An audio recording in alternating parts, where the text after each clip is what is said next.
Um dia, por exemplo, ela esperava sua filha quando percebeu ter ficado presa no interior do carro. O que poderia ter sido apenas uma inconveniência foi o gatilho para um ataque de pânico. Até a roupa errada pode aumentar a ansiedade dela. Qualquer coisa que aperte meu pescoço está descartada porque me faz sentir sufocada, diz Penner, de 55 anos, moradora de Altona, uma cidade no sul do Canadá. Seus ataques de pânico começaram após um pequeno procedimento médico que ela fez antes de seu 45º aniversário. Ela trabalhava no departamento de contabilidade de uma empresa de caminhões e acabara de celebrar o casamento de uma de suas filhas. Tinha um sangramento forte e sentia muitas dores no período menstrual. O médico da família sugeriu que se investigasse as causas com uma cirurgia exploratória. Era para ter sido um procedimento simples, mas, por razões não esclarecidas, a anestesia geral falhou e ela acordou assim que o cirurgião fez o primeiro corte em seu abdômen. Como o corpo estava paralisado pelas drogas anestésicas, ela não conseguiu sinalizar que algo estava errado. Ela permaneceu desamparada na mesa de operações, em uma agonia indescritível, enquanto o cirurgião examinava seu corpo. Eu pensei, é isso, é assim que vou morrer, bem aqui na mesa, e minha família nunca saberá como foram minhas últimas horas porque ninguém está percebendo o que está acontecendo. O trauma ainda faz com que ela tenha 2 ou 3 pesadelos por noite. Penner deixou o trabalho por invalidez e perdeu sua independência financeira. Ela suspeita que nunca escapará totalmente dos efeitos daquele dia. É uma prisão perpétua. Durante anos, o estado de consciência durante a anestesia foi envolto por mistério. Embora experiências extremas como a de Penner sejam raras, há informações de que cerca de 5% das pessoas acordem na mesa de operações, talvez muito mais. Graças aos efeitos anestésicos das drogas, no entanto, a maioria não se lembra de nada do evento. Mas é uma questão que ganha importância por conta da frequência com que a anestesia geral é aplicada atualmente.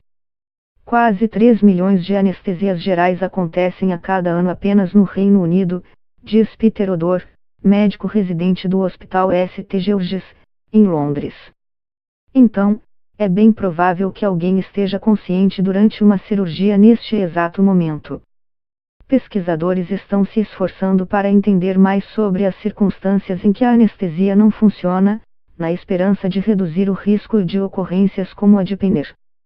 E, além disso, tentam até transformar um nível leve de consciência em vantagem aplicando-se à hipnose médica.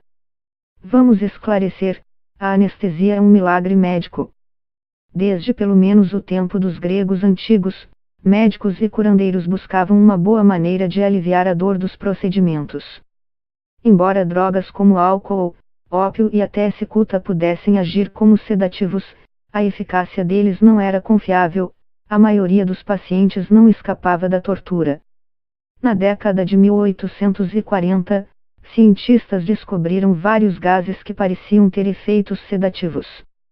Um deles, o éter sulfúrico, chamou a atenção de um dentista de Boston que o testou em uma demonstração pública no Hospital Geral de Massachusetts em 1846.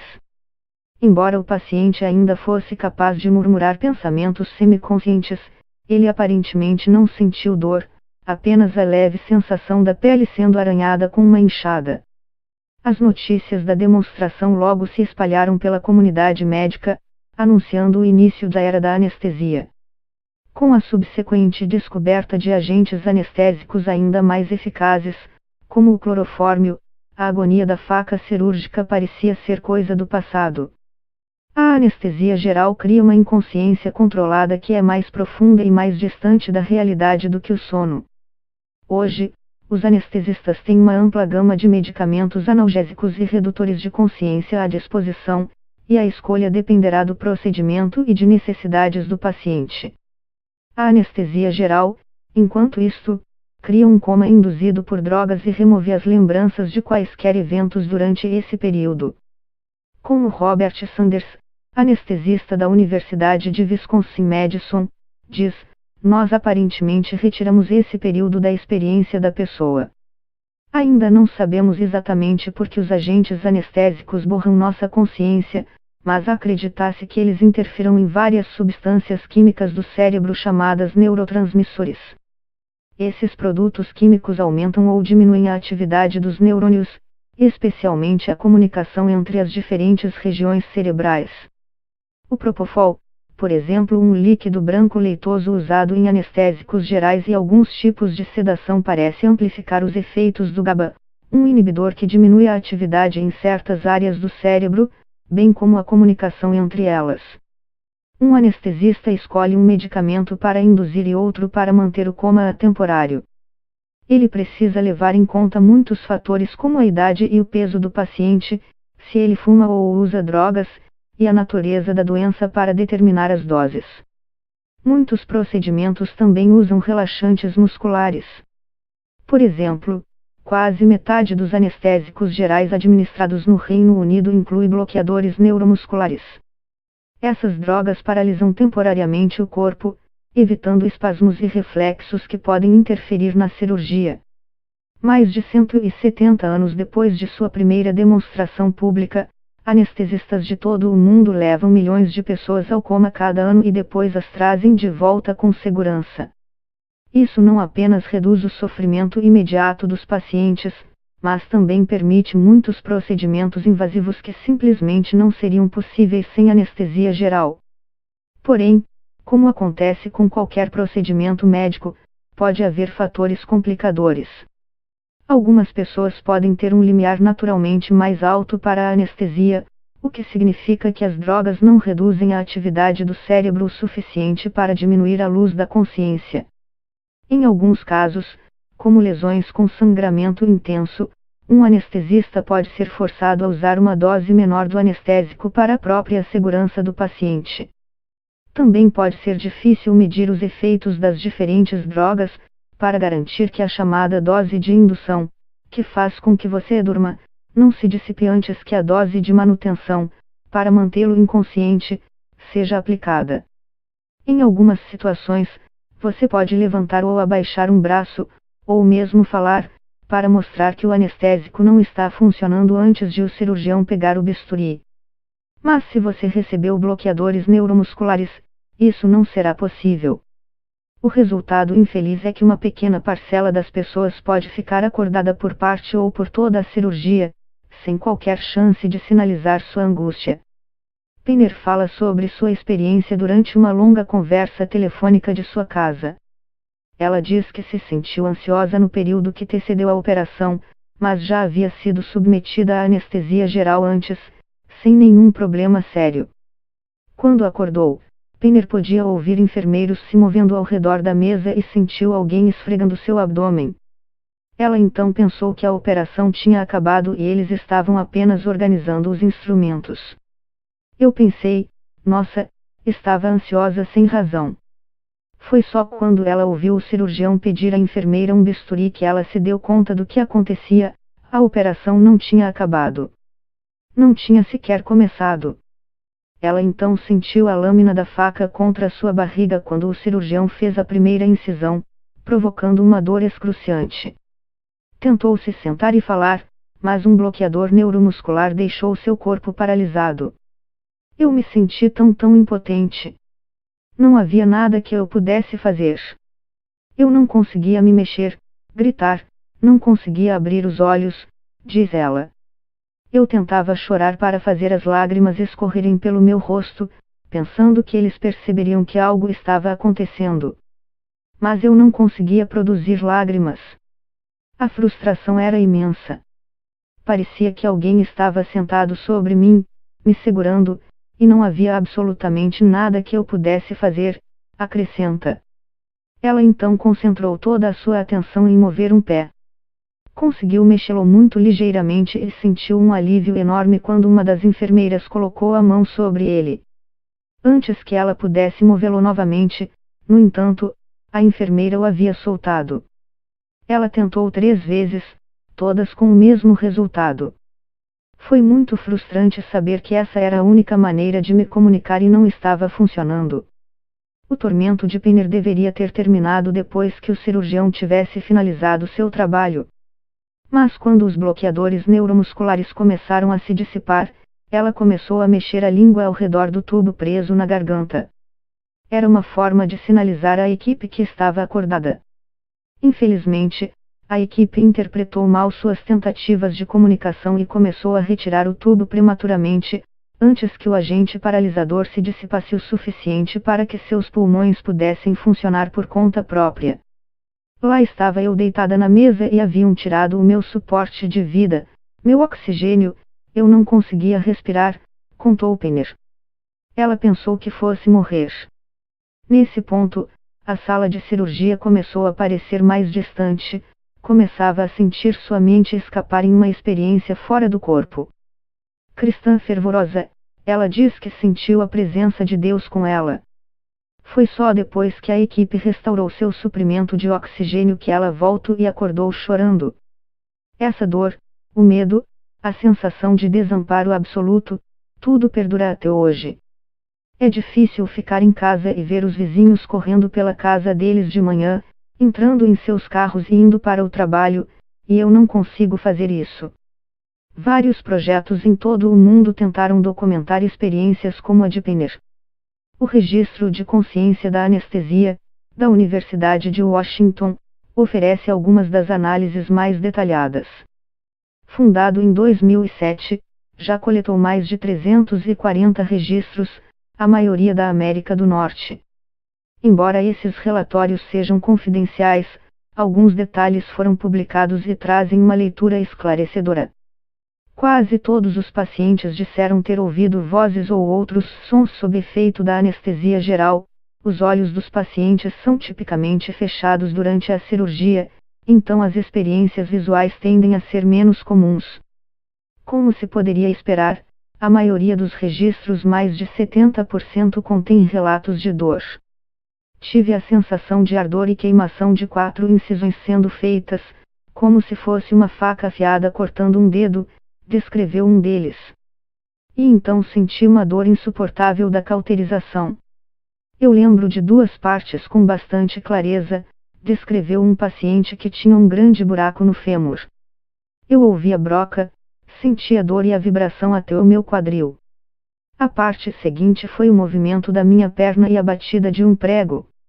A dor, ele disse, era diferente de qualquer coisa que eu achasse possível. São os efeitos paralisantes dos bloqueadores musculares que muitos acham mais angustiantes, no entanto. Por um lado, ele dá a sensação de que você não está respirando, o que um paciente descreveu como horrível demais para suportar. Então, ao desamparo. Outro paciente observou, eu estava gritando na minha cabeça coisas como, eles não sabem que eu estou acordado, abra os olhos para sinalizar. Eles não têm nenhum ponto de referência para dizer por que isso está acontecendo, diz Christopher Kent, da Universidade de Washington, que é coautor do artigo sobre os relatos. O resultado, diz ele, é que muitos pacientes chegam a temer que estejam morrendo. Essas são as piores experiências da anestesia. Estimativas da frequência do estado de consciência durante a anestesia variam dependendo dos métodos usados, mas aqueles que se baseiam nos relatos dos pacientes indicam que a situação não é muito comum. Uma das maiores e mais completas investigações do tema foi o 5º Projeto de Auditoria Nacional, realizado por associações de anestesistas britânicos e irlandeses, nos quais todos os hospitais públicos do Reino Unido e da Irlanda tiveram de relatar qualquer incidente do tipo durante um ano. Os resultados, publicados em 2014, mostraram que a prevalência foi de apenas 1 em 19 mil pacientes submetidos à anestesia. A cifra era mais alta, cerca de 1 em 8 mil, se a anestesia incluía drogas paralisantes, o que é de se esperar, uma vez que elas impedem o paciente de alertar o anestesista de que existe um problema. Esses números baixos foram notícias reconfortantes. Como a mídia noticiou na época, seria mais provável morrer durante a cirurgia do que retomar a consciência durante o procedimento, confirmando as suspeitas de que o fenômeno é muito remoto. Infelizmente, esses números provavelmente são subestimados, explica o Dr. do St. George's Hospital, em Londres. O projeto de auditoria nacional contou com o relato dos próprios pacientes ao hospital, mas muitas pessoas podem não ter registrado o episódio junto à instituição. Existem também os efeitos anésicos das drogas. As drogas anestésicas atrapalham a codificação da memória, disse Odor. E a dose que se dá para destruir as memórias é menor do que a que você precisa para destruir a consciência. Então, a memória se perde bem antes da consciência. Para investigar esse fenômeno, os pesquisadores estão usando o que eles chamam de técnica de antebraço isolado. Durante a indução da anestesia, a equipe coloca uma braçadeira ao redor do braço do paciente que atrasa a passagem do agente neuromuscular pelo braço. Isso significa que, por um breve período, o paciente ainda consegue mover a mão. Assim, um membro da equipe pode pedir-lhes para apertar a mão em resposta a 2 perguntas, se ainda estão conscientes e, em caso afirmativo, se sentem alguma dor. No maior estudo desse tipo, Robert Sanders, da Universidade de Wisconsin-Madison, colaborou com colegas de 6 hospitais nos EUA, Europa e Nova Zelândia. Dos 260 pacientes estudados, 4,6% responderam à primeira pergunta dos pesquisadores, sobre consciência. Esses resultados levantam alguns dilemas éticos. Sempre que falo com os trainees, trago à tona o elemento filosófico, diz Sanders. Se o paciente não se lembra, isso é preocupante. Sanders diz que não há evidências de que os pacientes que respondem ao experimento, mas perdem a memória depois, desenvolvem transtorno de estresse pós-traumático como Dona Penner. E sem essas consequências de longo prazo, pode-se concluir que a consciência momentânea é lamentável, porém não alarmante. No entanto, o estudo o deixou desconfortável e, por isso, ele conduziu uma pesquisa para coletar as opiniões do público sobre o assunto.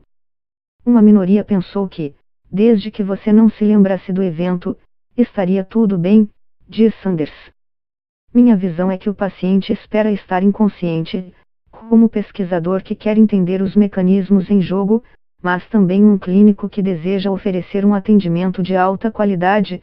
Nós temos de entender esse equilíbrio e descobrir o verdadeiro impacto desses eventos, se é que tem ou não impacto, e as maneiras pelas quais podemos reduzi-los.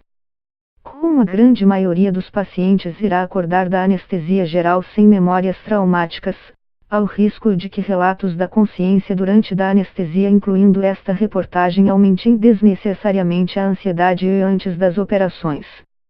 Anestesistas como Sanders enfatizam que os riscos da lembrança explícita são pequenos, mas, se você estiver ansioso, deve falar com a equipe do hospital sobre suas preocupações. Há, no entanto, fortes argumentos para tornar esse fenômeno mais amplamente conhecido.